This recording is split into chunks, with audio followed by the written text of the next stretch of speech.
Good morning, Prof. We are from Group 3, going to present about APT2043 application of information technology for business.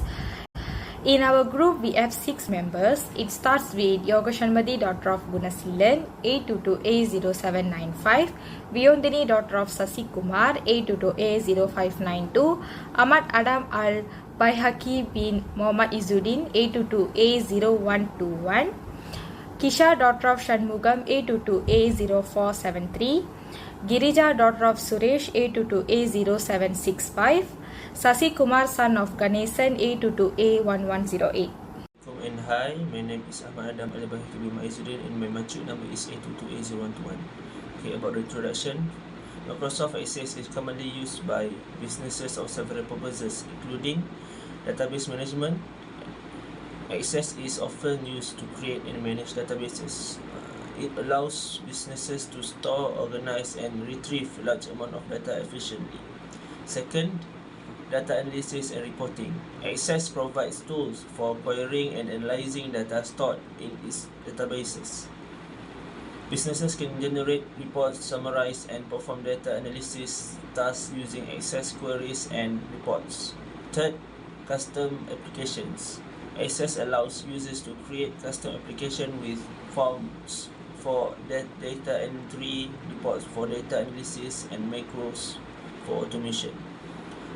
This capability is useful for creating businesses applications tailored to specific needs without extensive programming knowledge.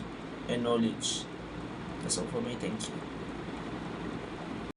Hi, my name is Yoga Shanmadi. My matric number is A22A0795.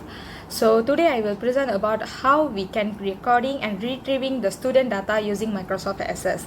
So firstly, we can create a table for the student. Data includes all the information about them, such as their ID name, gender, phone number, email, age, school name, address, parents' name, and registration date. After that, we put all this information inside the table. Other than that, we can change into the data sheets view. When the table is done, we create a form for the table and active button inside which includes the previous record. The next record and add record button to make it easier for us to see the student record data. And after all these things we are done, it would be like the picture in number 2 when it changed into the form. Good morning everybody. My name is Viondini Sasikumar and my matric number is A22A0592. Now I am going to present about the recording student fee and generating fee receipt. The fee record system captures essential details for each transaction, including the fee ID, student ID, and the payment date. Additionally, we generate detailed fee receipt that included the item ID, package details, quantity, price, and total amount paid. For instance, the receipt for Kisha, Girija, and the other student clearly show they enrolled in their respective packages at 500 for each. Under student fee, in John's Tuition Center, we have implemented a straightforward fee management system to keep track of students' payment. For example, on December 26, 2023, 3 students, Girija, Kisha, and another student each paid Rm 500. This system helps us maintain accurate records of when and how each student pays, ensuring transparency and ease of reference. By using this system, we can efficiently manage the financial aspect of our growing student base without the need for costly enterprise software. This methodical approach not only simplifies the process of managing student fees but also ensures that all financial data is well organized and easily accessible. Thank you. That's all from me. Hello, Assalamualaikum. I will present about the expenses record. Okay, first step is we must create the tables and go to the design view and rename it as expense underscore our matric number. Okay, in the field name, we must use expense underscore ID underscore 473 using auto number. The next one is teacher ID using number.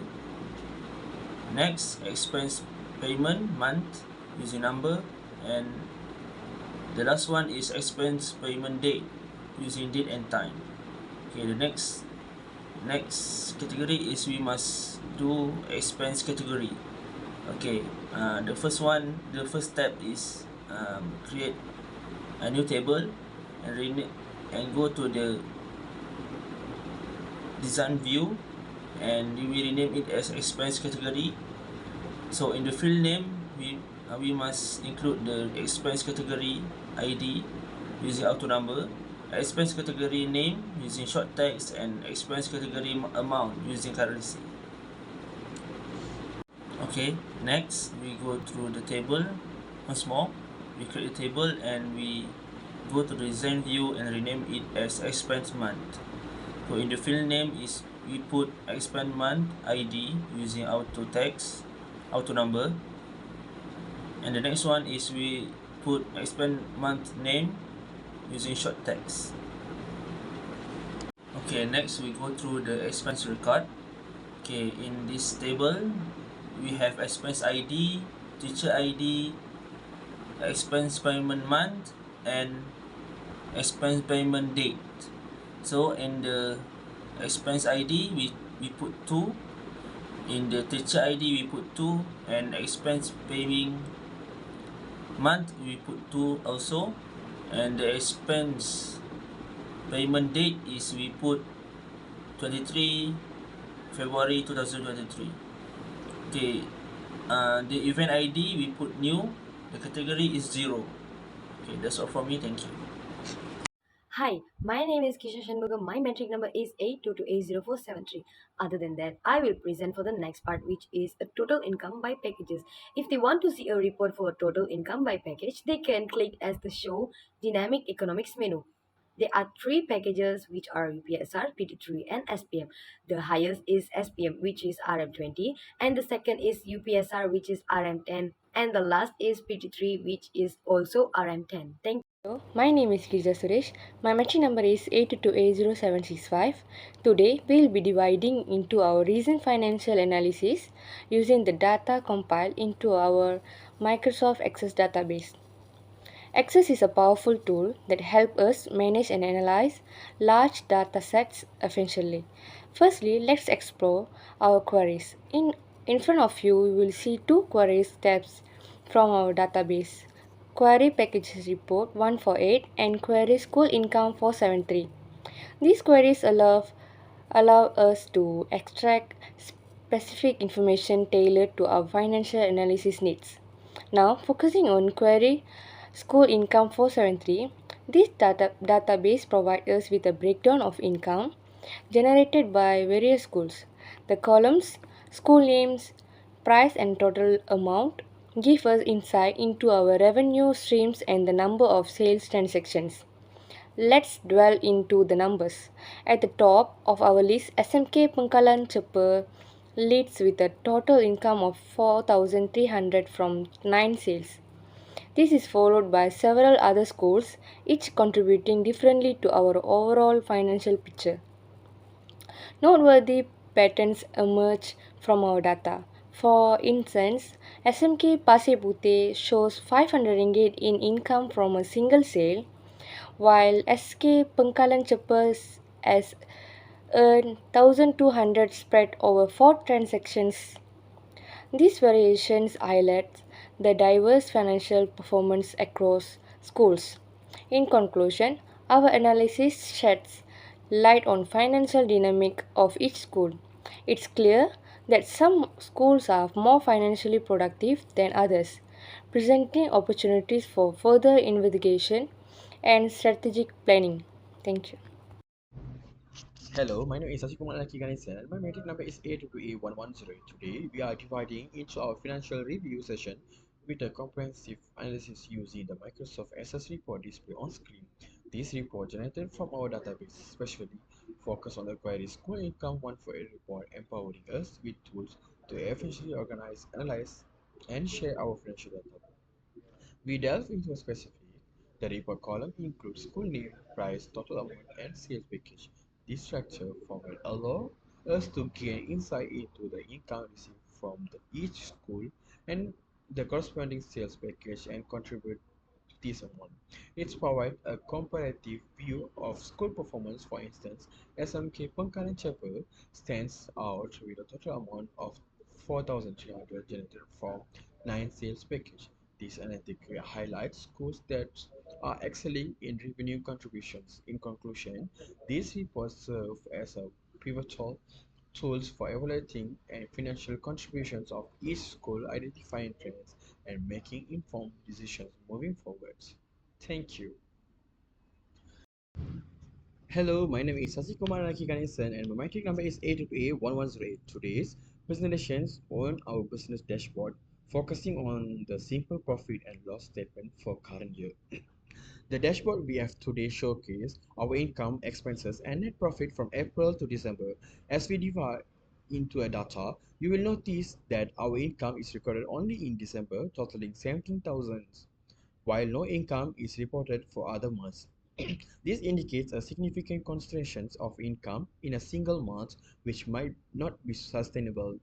Next, we observe that no expenses has been recorded throughout the year, which raises concern about the accuracy of our expense tracking. This gap means our net profit appear to mirror our income, showing 17,000 in December and 0 for the other months, leading to a potentially misleading financial overview.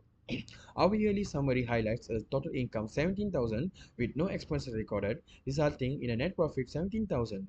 This figure underline the necessity of consistent income generation and accurate expenses tracking.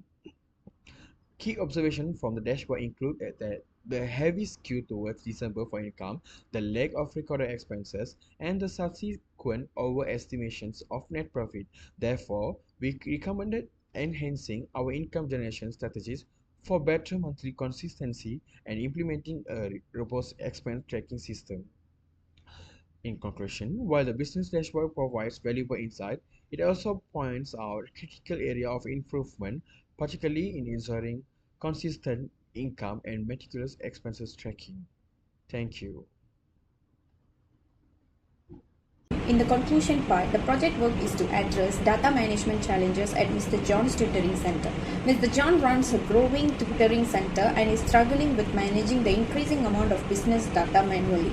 One of the challenges is the growth in the number of students. Increase in students makes manual data recording difficult. It highlights that the rise in student numbers has made manual data entry time consuming and prone to errors which affects efficiency.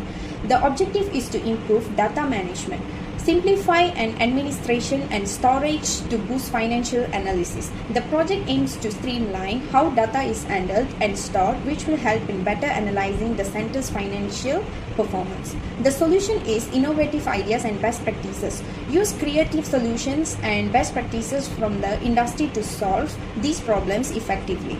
Under tailored software, modify software to fit the tutoring center's specific needs. It describes how the software will be customized to handle tasks like fee invoicing, expense tracking, and generating necessary reports. Finally, introduce new features and improve innovative thinking.